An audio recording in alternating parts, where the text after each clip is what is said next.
Here's your latest news for Red Deer and Central Alberta. An Alberta cabinet minister is in Montana promoting the province. The province says Alberta's utility minister, Nathan Neudorf's trip is focused on strengthening energy ties with the U.S.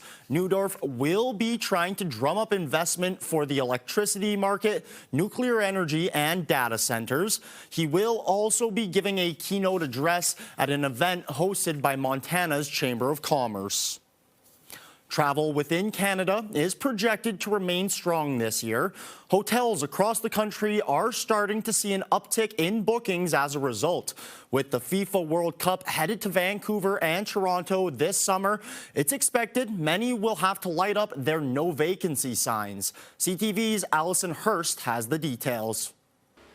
As we turn to the new year, Canadian travel is projected to remain strong. It's been a real run of momentum in the city. Patriotism came into play with the Elbows Up campaign, prompting a desire from travelers to spend their money in Canada. The World Cup is expected to help keep the momentum going. We know that soccer fans travel. We know that people in general travel for what they're excited about. We saw that this year with all the concerts in the new Rogers Stadium and Coldplay and Oasis, and that lineup is starting to take shape again for next year. So people travel for what they're passionate about, and soccer is one of those things. According to Destination Toronto, the city sees 20 million Canadian travelers a year, and the international visitors are trending up. The typical Canadian visitor spends somewhere between $500 and $1,000 per trip, but an overseas visitor spends well over $1,500 a person when they're here. A CBRE hotel study finds hotel occupancy is expected to remain steady at strong levels. Supply-demand generally in balance, which leaves our occupancy at historic highs. So 66% is really kind of as good as it gets. The World Cup will likely boost travel in Toronto and Vancouver, but it's coming in June and July, a time of year that already has high travel demand. What you might see is people who would usually travel to Toronto or Vancouver in those months, maybe choose Calgary, maybe choose Montreal, Halifax, some other destination if they know Toronto and Vancouver are going to be really busy with FIFA. Those we spoke to with trips have mixed plans, with some wanting to avoid the U.S. and others saying cost also comes into play. International, but not the U.S.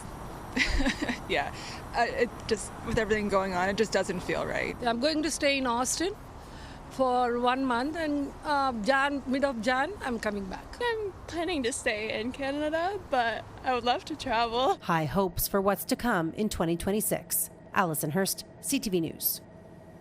Plowing began on residential streets in Red Deer over the weekend. The city is targeting green routes throughout the city. Now, those are collector roads, transit routes, and school zones in residential areas. Parking bans will be in place a minimum of 12 hours in advance of plowing crews arriving. A full green route residential program will begin on Sunday. You can stay up to date on the city's plowing schedule by checking the City of Red Deer's snow map online. And a reminder, if you would like to watch any of these stories again, you can catch them on YouTube. Just search CTV News Red Deer.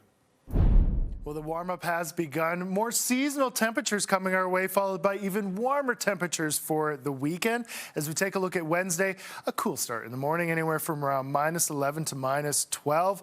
As we get into the afternoon, our daytime highs, -2 for Rocky, Lacombe -4, Red Deer -3, Innisfail -2. It's going to be quite nice. We'll start off with a little bit more cloud than sun in the morning, but we end the afternoon with more sun. So enjoy your Wednesday. More nice days to follow. Here's a closer look at your Red Deer forecast.